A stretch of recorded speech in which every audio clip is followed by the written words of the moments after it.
This is absolutely ridiculous. We've now reached a point in Britain where, if you're even near a migrant hotel, police will track you down and knock at your door, just to ask what you were doing there. Not committing a crime, not causing trouble, just being there. This is what policing has turned into: intimidation and surveillance of ordinary people who've done absolutely nothing wrong. They can't solve burglaries or deal with knife crime, but somehow they've got time to hunt down anyone seen near a migrant hotel. It's not policing anymore, it's political enforcement. And it's happening right here in Britain. Watch this, but first, hit the like button and subscribe to the channel for more. Have a watch.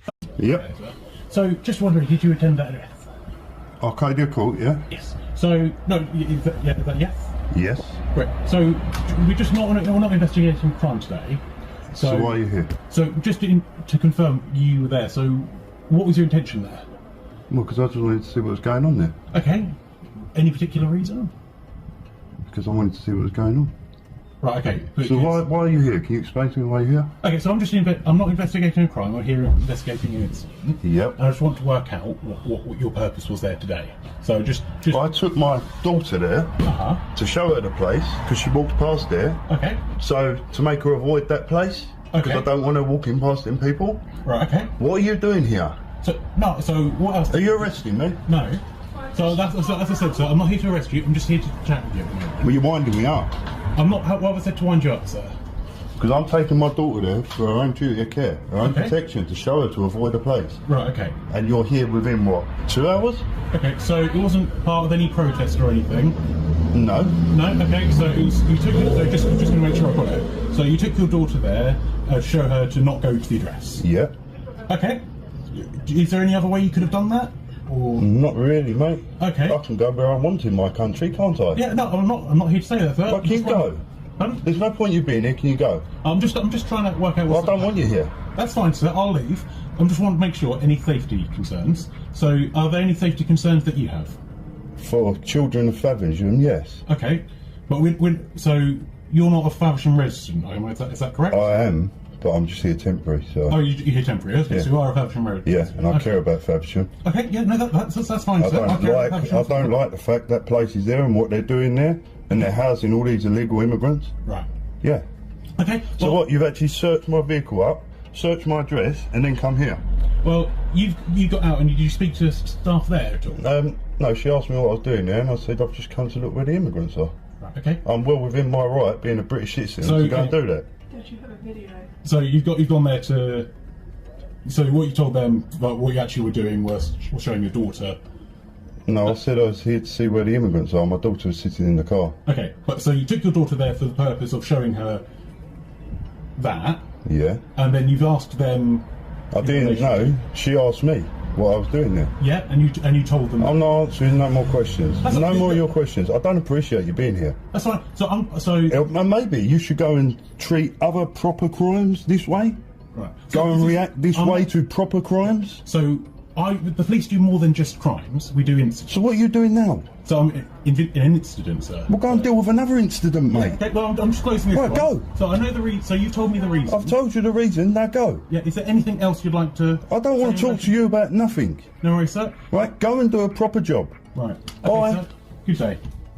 And there it is. That's the reality of modern Britain, where simply standing near a migrant hotel can now get you a knock at the door. This isn't about safety, it's about control. It's about silencing anyone who might dare to question what's really going on. If the police have the time to chase people for walking past a hotel, but not enough time to solve the crimes destroying our communities, then something is seriously wrong with the priorities of this country. We're living in a time where speaking up is treated as suspicious, and staying silent is what they expect. That should terrify every single one of us. This is the kind of state we were warned about, and it's here now, plain as day. In other news, Sir Keir Starmer has condemned what he called un-British pro-Palestine protests planned for the anniversary of Hamas's October 7th attacks, using the occasion to warn against rising anti-Semitism in the UK. Marking 2 years since the massacre in which 1,200 Israelis were murdered and 251 taken hostage, the Prime Minister reaffirmed his government's support for Israel while urging unity at home. Writing in the Times, he said Israeli and Palestinian children deserve to live side by side in safety and security, but warned that parts of the pro-Palestinian movement have become a despicable excuse to attack British Jews.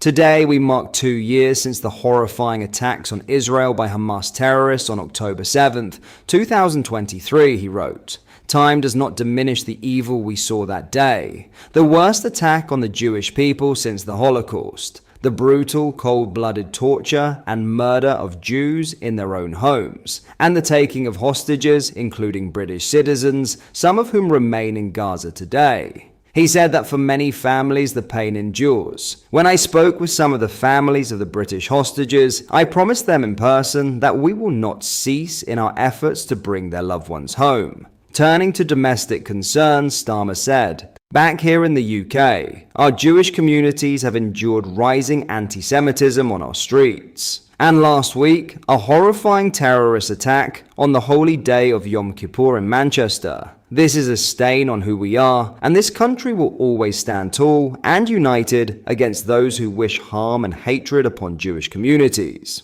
He then criticized university groups planning demonstrations on the anniversary, branding them un-British. "This is not who we are as a country," he said. "It's un-British to have so little respect for others, and that's before some of them decide to start chanting hatred towards Jewish people all over again."